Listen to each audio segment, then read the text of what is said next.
Feliz y bendecido martes 4 de octubre de 2022. Hoy en el Santoral recordamos a San Francisco de Asís. Lectura del Santo Evangelio según San Lucas. En aquel tiempo entró Jesús en un poblado y una mujer llamada Marta lo recibió en su casa. Ella tenía una hermana llamada María, la cual se sentó a los pies de Jesús y se puso a escuchar su palabra.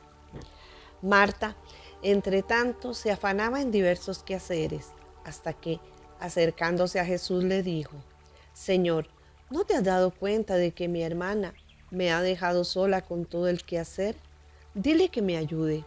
El Señor le respondió: Marta, Marta, muchas cosas te preocupan y te inquietan, siendo así que una sola cosa es necesaria. María escogió la mejor parte, y nadie se la quitará. Palabra del Señor. La respuesta de Jesús a Marta merece atención especial. Primeramente, Cristo no descalifica el trabajo de Marta al servicio de la hospitalidad, sino que le advierte de un peligro, la ansiedad. En segundo lugar, resalta una oportunidad de que su hermana María ha sabido aprovechar: la escucha de la palabra. Esta ha de tener la primacía, porque no solo de pan vive el hombre, sino de toda palabra que sale de la boca de Dios. Por eso, busquen sobre todo el reino de Dios y su justicia. Lo demás se les dará por añadidura. Mateo 4, 6, 33. Así se explica que solo una cosa es necesaria. La intención de Jesús no es plantear una disyuntiva excluyente entre la acción y la contemplación para valorar y quedarse tan solo con la segunda. No hay oposición entre el trabajo y oración, reflexión y praxis cristiana, porque una y otra tienen el mismo origen, la palabra de Dios, y la misma finalidad, el servicio del reino. La escucha de la palabra se orienta a la acción y ésta se alimenta en las fuentes de la palabra. Son los dos aspectos que Jesús incluyó en la bienaventuranza de la palabra: escucha y cumplimiento. Contestando el Señor al piropo de una mujer del pueblo sobre su madre bendita y a los que avisaban de la presencia de sus familiares, dijo: Dichosos más bien los que escuchan la palabra de Dios y la cumplen. Esos son mi madre y mis hermanos. Lucas 11, 28, 8, 21. Hoy recordamos al gran San Francisco, quien fue un santo que vivió tiempos difíciles de la Iglesia y la ayudó mucho. Renunció a su herencia, dándole más importancia en su vida a los bienes espirituales que a los materiales. Francisco nació en Asís, Italia, entre 1181 o 1182. Su padre, Pedro Bernardone, era un rico comerciante y su madre, Pica, pertenecía a una familia noble. Tenía una situación económica muy desahogada. Su padre comerciaba mucho en Francia y cuando nació su hijo estaba fuera del país. La gente apodaron al niño Francesco, que quería decir pequeño Francesito.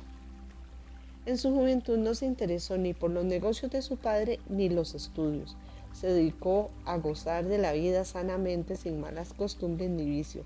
Gastaba mucho dinero, pero siempre daba limosna a los pobres. Le gustaban las románticas tradiciones caballerescas que se propagaban por los trovadores. Cuando Francisco tenía unos 20 años, hubo pleitos y discordia entre las ciudades de Perugia y Asís. Francisco fue prisionero un año y lo soportó con alegría. Al recobrar la libertad, cayó gravemente enfermo. La enfermedad fortaleció y maduró su espíritu. Cuando se recuperó, decidió ir a combatir en el ejército. Se compró una costosa armadura y un manto que regaló a un caballero mal vestido y pobre. Dejó de combatir y volvió a su antigua vida, pero sin tomarla tan a la ligera. Se dedicó a la oración. Después de un tiempo, tuvo una inspiración de vender todos sus bienes y comprar la perla preciosa de la que habla el Evangelio. Se dio cuenta que la batalla espiritual empieza por la mortificación y la victoria sobre los instintos. Un día se encontró con un leproso que pedía limosna y le dio un beso. Visitaba y servía a los enfermos en los hospitales. Siempre regalaba a los pobres sus vestidos o el dinero que llevaba. Un día, una imagen de Jesucristo crucificado le habló y le pidió que reparara su iglesia que estaba en ruinas. Decidió ir y vender su caballo y las ropas de la tienda de su padre para tener dinero para arreglar la iglesia de San Damián. Llegó ahí y le ofreció al padre su dinero y le pidió permiso para quedarse a vivir con él. El sacerdote le dijo que sí podía quedarse ahí, pero que no podía aceptar su dinero. El papá de Francisco, al enterarse de lo sucedido, fue a la iglesia de San Damián, pero su hijo se escondió. Pasó algunos días en oración y ayuno. Regresó a su pueblo y estaba tan desfigurado y mal vestido que las gentes se burlaban de él como si fuera un loco. Su padre lo llevó a su casa y lo golpeó furiosamente. Le puso grilletes en los pies y lo encerró en una habitación. Francisco tenía por ese entonces 25 años.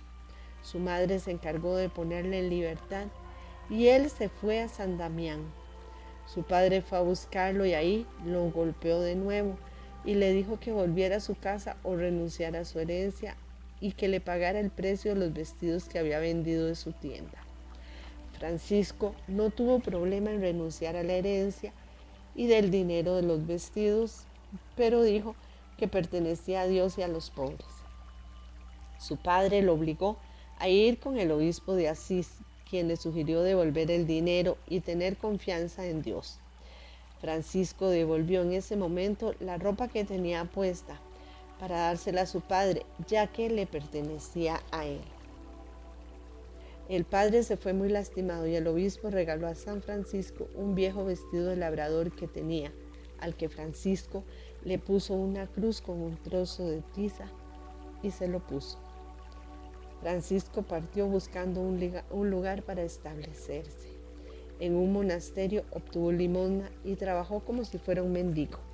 Unas personas le regalaron una túnica, un cinturón y unas sandalias que usó durante 2 años. Luego regresó a San Damián y fue a Asís a pedir limosna para reparar la iglesia. Ahí soportó las burlas y el desprecio. Una vez hechas las reparaciones de San Damián, hizo lo mismo en la antigua iglesia de San Pedro.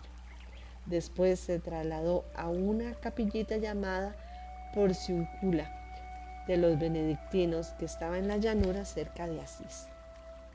Las palabras de Francisco llegaban a todos los corazones.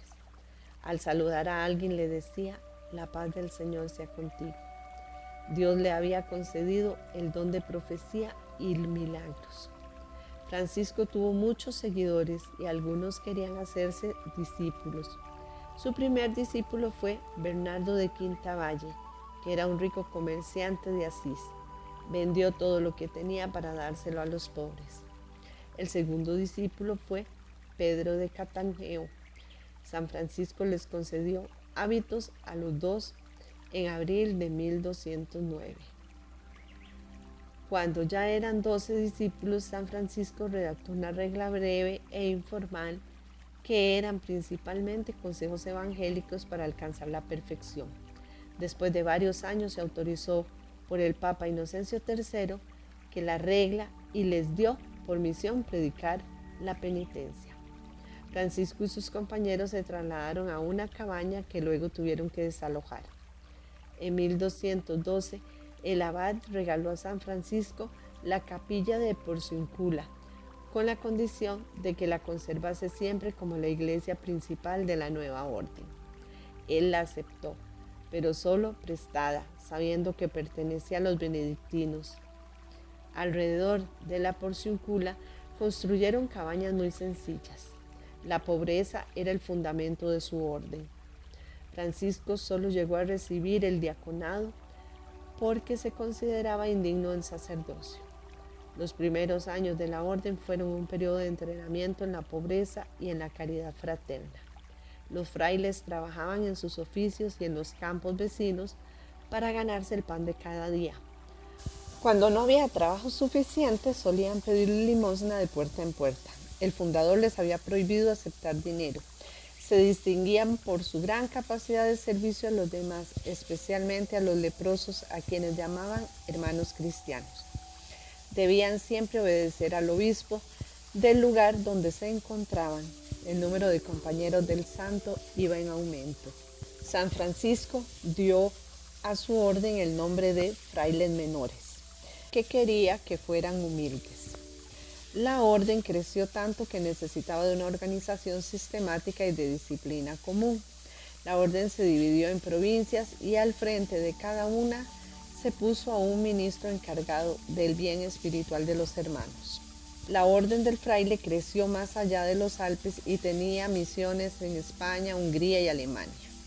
En la orden habían quienes querían hacer reformas a las reglas, pero su fundador no estuvo de acuerdo con ellas.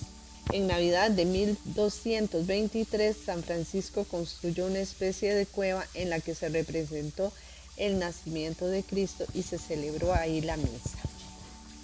La salud de San Francisco se fue deteriorando, los estigmas lo hacían sufrir y le debilitaron, y ya casi había perdido la vista. En el verano de 1225 lo llevaron con varios doctores porque ya estaba muy enfermo.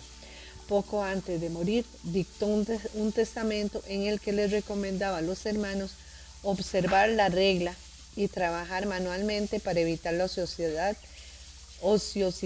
y dar buen ejemplo. Al enterarse que le quedaban pocas semanas, dijo: «Bienvenida, hermana muerte», y pidió que lo llevaran a Porciúncula, muriendo el 3 de octubre de 1226, después de escuchar la pasión de Cristo según San Juan. Tenía 44 años de edad. Lo sepultaron en la iglesia de San Jorge de Asís. ¿Qué nos enseña la vida de San Francisco? Nos enseña a vivir la virtud de la humildad. Nos enseña a saber contagiar ese entusiasmo por Cristo a los demás, predicar a Dios con el ejemplo y con la palabra. Nos enseña el valor del sacrificio. Nos enseña a vivir con sencillez y con mucho amor a Dios. Ser fiel a la Iglesia y al Papa. Nos enseña a vivir cerca de Dios y no de las cosas materiales. Saber encontrar en la pobreza la alegría. Nos enseña la importancia de sentirnos parte de nuestra Iglesia, ayudarla siempre, pero especialmente en los momentos difíciles. Amén. Recuerda que cuando abandones esta tierra, no podrás llevarte contigo nada de lo que has recibido, solo lo que has dado. San Francisco de Asís.